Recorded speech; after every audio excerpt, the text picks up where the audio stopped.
Hey guys, Nuzzle here, and today we're back on another YouTube video. Today we have Odin from Marvel Comics versus Arceus from Pokémon. If you enjoyed this video, dislike and subscribe, and yeah, let's just get right into this video.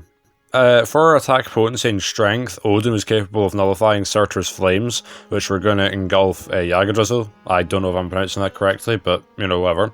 Essentially, it was a tree that is seemingly, or is infinite, compared to the 9 realms, which all individually are universes in size. So you could easily make the connection there that Odin is multiversal to multiversal plus. Arceus, meanwhile, completely fodderizes Dialga, Palkia, and Giratina, all who are like the Pokemon of time, space, and a Pokemon that is literally an entire universe-sized realm.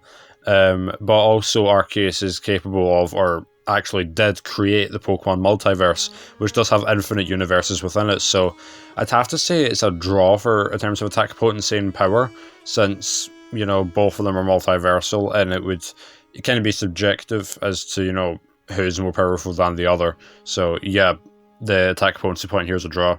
As for Odin, for speed, he was capable of sending Thor flying to Earth in 800 quintillion times the speed of light, and he's easily be able to drag multiple planets from the edge of the universe to him in a split second. So you could also make the highball that his speed is infinite, scaling from the other characters he's fought, such as Dormammu and Galactus. So we're going to highball him to that extent. As for Arceus, he existed before the multiverse did, so there was no space and time whatsoever, so that would immediately put his speed at immeasurable. However, he can also be scaled to omnipresent, since his conscience is, everywhere in the universe and, the multiverse, technically speaking. So, in terms of speed, Arceus definitely would have the win, even if you were to highball Odin to the infinite and immeasurable speeds. For durability, Odin at best is shown low multiversal, but he can also be scaled to multiversal, as of course he was able to take hits from Surtur, who, as we already said, was going to destroy Yggdrasil, which is infinite compared to already universe-sized realms. So yeah, his durability is very comparable to his attack potency. As for Arceus, he was able to take hits from Giratina, Palkia, and Dialga with no difficulty whatsoever, and was completely unharmed by their attacks. These are the same Pokemon that, of course, embody time, space, and for Giratina, the entire the Distortion World, which is a universe-sized realm as it is. So you could also scale Arceus to his attack potency. Although you could make the argument that Odin is more likely to be more durable, since we haven't really seen Arceus, create or have someone hit him with a multiversal level attack.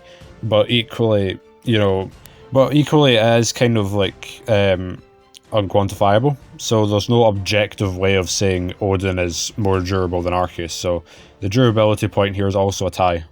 For abilities, weaponry, and technique, Odin has manipulation over matter, time, he can also stop time, he can teleport, he can heal people, can bestow power into people, can nullify people's power, cut Thor's power in half one time, he can read minds and manipulate minds, he has telekinesis, he can shapeshift, he can also seal people away. He can manipulate his size, manipulate souls, he can fly, he also has resistance to being sealed away himself. He can absorb attacks and has precognition. He can manipulate the weather, fire, and water as well.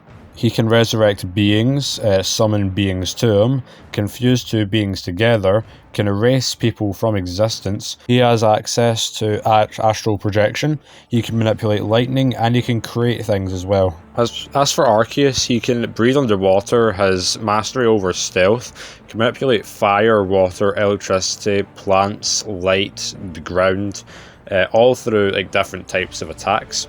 He can change his type as well with depending on what plate he has. He's practically invulnerable. He is nigh omniscient, which means he almost knows everything that there is to know. He can turn invisible. He has telekinesis with psychic powers. He can read minds, manipulate minds. He can manipulate reality, seal people away, create black holes, has manipulation over matter and antimatter. He can manipulate energy as well. He has magma manipulation, time manipulation, he has supernatural luck. He can manipulate fate, he can manipulate age, heat, he can hit ghosts, he can open portals as well and create force fields. He can go berserk with the move Outrage, He has extreme speed, which is obviously is just as how it sounds. He can amplify his stats as well with moves like Sword Stance. He can inflict status on people like paralysis, or can put people to sleep. Can manipulate sleep actually. Can manipulate dreams. Has empathic manipulation, and also has the move Destiny Bond, which means that if he uses it just before someone kills him, he takes them down as well. He can create after images, walk in water, manipulate pain, can duplicate himself, can absorb souls. He can also just nullify attacks as well. He also has fear manipulation. He can erase people from existence, has weather manipulation. He has accuracy manipulation, gravity manipulation, sound manipulation. He also has precognition as well. He can manipulate souls, can pass through force fields, which shows intangibility.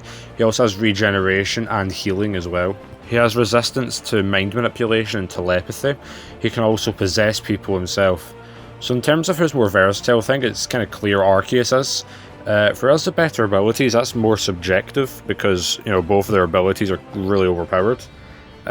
You know, obviously Odin's time stop is completely irrelevant because both of them are beyond time.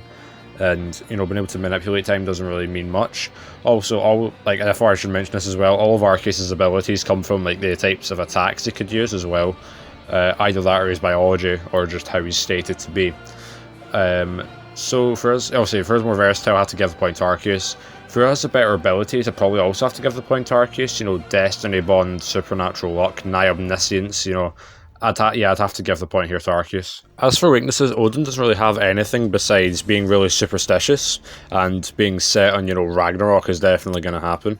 As for Arceus, the more, like, plates that he loses or removes, like, the weaker he gets. For example, he lost, like, almost all of his plates and got momentarily stunned by just a regular Pikachu, so... like, besides that, doesn't have any weaknesses either, and there's no actual way to get rid of them without, you know, external sources.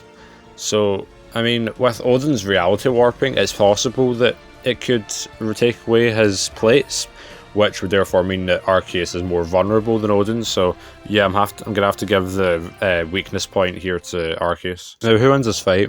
We've gathered from this that the strength, attack, potency, and durability are all a tie, but we also know that Arceus is faster, has better abilities, and more versatile, and meanwhile Odin is less vulnerable, so who wins the fight? It is actually really quite close, because Odin is very capable of taking Arceus down. He could seal him away, just beat him in terms of pure power, or match him in terms of power, I guess. He could try erasing him from existence. However, Arceus has just got way more things going for him. Many of the things that Odin can do, Arceus can do as well, and many things Odin can do doesn't really affect things to happen either, such as the time stop. You know, weather manipulation, fire, water, you know, be able to erase people from existence, seal people away. Arceus can do all that as well, and much more. He has the Destiny Bond as well, which is really overpowered, and pretty much everything else going for him. In fact, with his Nigh Omniscience, he could practically know what or how to beat Odin, especially considering he has a speed advantage. He could just do it before, you know, Odin really has a chance to react. So yeah, in terms of who'd win in the fight, I'm going to have to say it's Arceus.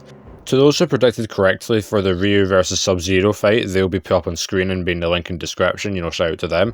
You can predict, you know, who's going to win the next one based off of, you know, the polls on my Discord server. You can join that and vote on them. The Discord server will also be in the description. Also, someone pointed out to me as well, there was a few things that I didn't necessarily get wrong in the Ryu versus Sub-Zero video, but a lot of things that I missed out, which...